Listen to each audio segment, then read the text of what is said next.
এটা একটা ওয়ালটন কম্প্রেসার। এই এদিকে সবার দিকে বলছি, বসো বসো তোমরা বসো। ওয়ালটন কম্প্রেসার, তো ওয়ালটন কম্প্রেসার রিলের মধ্যে কানেক্টর পিনগুলো এভাবে দেওয়া থাকে।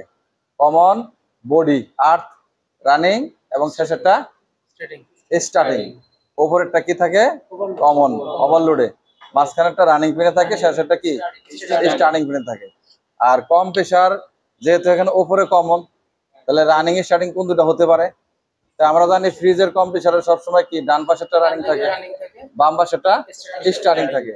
তারপরে যদি না বুঝি তাহলে কমন থেকে আমাদের মাপ দিতে হবে, কোনটা রানিং কোনটা স্টার্টিং কোনটা কমন, মাপ দিয়ে বের করতে হবে।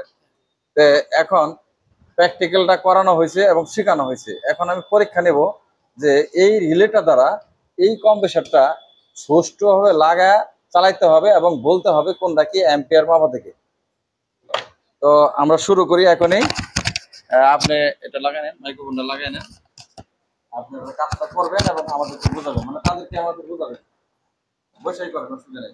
মিটারের মাপটা থেকে শুরু করি। হ্যাঁ, মিটারের মাপ দেন, মিটারের মাপটা কমন, রানিং, স্টার্টিং বের করেন। আচ্ছা, আমরা শুরুতে এটার মিটারের মাপ লাগান, মিটারের মাপ দিয়ে কিভাবে কমন, রানিং আর স্টার্টিংটা বের করতে হয় সেটা দেখি। দেন মিটারটা। ঠিক আছে, এখানে আমরা ওহমসে সেট করলাম। সেট করার পরে রানিং, স্টার্টিং, কমন। এখন এইখানে যে আমাদের তিনটা পিন আছে, তিনটা পিনের যেই দুইটা পিনের মান সবচেয়ে বেশি হবে তার বিপরীতটা হচ্ছে আমাদের কমন। ঠিক আছে, কারণ আমরা আগে নিচে দুইটা দেখি কতটুকু আসে।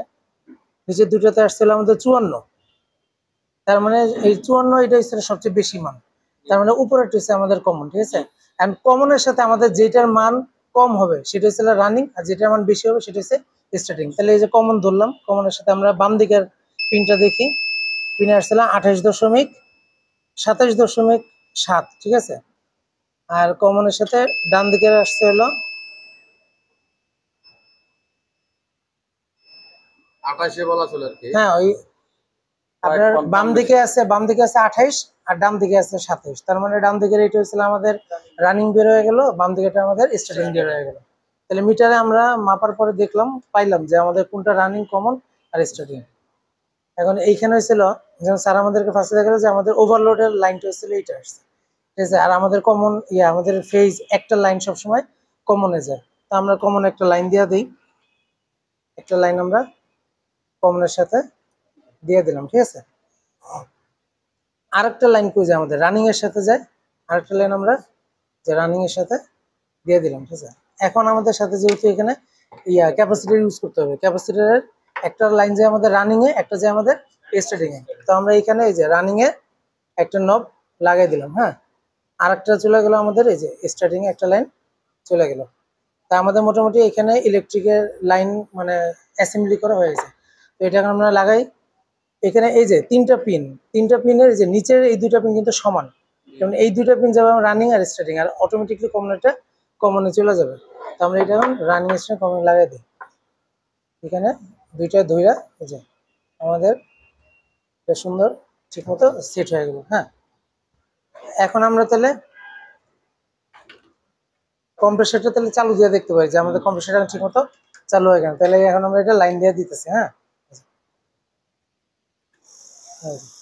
লাইন দিয়ে দিচ্ছি, কারণ আমাদের এখানে কিন্তু কম্প্রেসার ঠিক মতো রান হয়ে গেছে। এখন আমাদের যে কম্প্রেসারের পাম্প টেস্ট করতে হবে যে এটা ঠিক মতো আছে কিনা কম্প্রেসার, সেটা কিভাবে করবো? আমরা ডিসচার্জ লাইনে আমরা এটা অনেক জোরে চাপ দিয়ে ধরবো আমাদের যতটুকু পারা যায়। তো চাপ দিয়ে ধরার পর যে আমরা পারতেছি না, ছেড়া যেতেছে, তার মানে আমাদের এটা পাম্পিং ঠিক আছে। আর যদি আমরা চাপ ধরার পরে যদি থাকতো তাহলে আমরা বুঝতাম যে এটার পাম্পিং ঠিক নেই। আর অ্যাম্পিয়ার মাপার জন্য আমরা যেখানে একটা তার ধরবো, ঠিক আছে, লাইনের একটা তার ধরে এখানে আমরা অ্যাম্পিয়ারে সেট করে নিব। তারপরে যে এখানে আমাদের শো করতেছে এখন 0.352, মানে 3, এটা আমাদের এখন আমাদের এখানে চাপ দেওয়ার পরে দেখেন এখানে আমাদের লোড শো করবে যে বাড়ছে 8.2, মানে চাপ দেওয়া ধরলে লোড করতেছে, এইজন্য হ্যাঁ লোড করার কারণে এম্পিয়ার বেশি নিতেছে, যে 9 এ আসছে। ঠিক আছে, এখানে এই যে আমরা ক্যাপাসিটর ব্যবহার করছি, এটা কি রানিং স্টার্টিং কোনটা? রানিং ক্যাপাসিটর না স্টার্টিং ক্যাপাসিটর? Running capacitor. কত মাইক্রোফ্যারাড এটা কিন্তু লেখা থাকে, এটাকে মুসা এইজন্য লেখা নাই, কিন্তু এটা 5 মাইক্রোফ্যারাড মনে হয় এখানে লেখা আছে। এই কম্প্রেসারের জন্য 4। ঠিক আছে, যত পুরান ক্যাপাসিটর এটার জন্য 4 লাগাইতে হবে। তো এখন ক্যাপাসিটরটা কি জন্য ব্যবহার করা হয়? কেউ বলতে পারেন ক্যাপাসিটর কি জন্য ব্যবহার করা হয়? হ্যাঁ, হ্যাঁ, ক্যাপাসিটর পাওয়ার ইনপুট করে, অর্থাৎ লোডটা ঠিক রাখে। আমরা যখন লাইন দেই তখন লাইনের যে ভোল্টেজ এই কম্প্রেসরকে শক্তি প্রদান করে, এটা হলো ভোল্টেজ এবং কারেন্টের মধ্যবর্তী কোসাইনকে কি করে, সে সমান রাখে। অর্থাৎ ভোল্টেজ এবং কারেন্টের মধ্যবর্তী কোসাইন হলো পাওয়ার ফ্যাক্টর। তো ক্যাপাসিটর কিন্তু পাওয়ার ফ্যাক্টর হিসেবে ব্যবহার করা হয়েছে। তাহলে আমরা ওয়ালটন রিলের সাহায্যে ওয়ালটন কম্প্রেসর কিভাবে চালানো হয় শিখছি। তুমি বলতে পারো কিভাবে শিখছি? আচ্ছা, লাইনটা আমরা এখন বন্ধ করে দিই। আচ্ছা, এখন আমাদের এখানে কত অ্যাম্পিয়ার কারেন্ট নিছে? হ্যাঁ, 0.3। কি জন্য? লোড নাই, লোড শূন্য, এই জন্য কম নিছে। আর যখন চাপ দিয়ে ধরি তখন কত নিছে?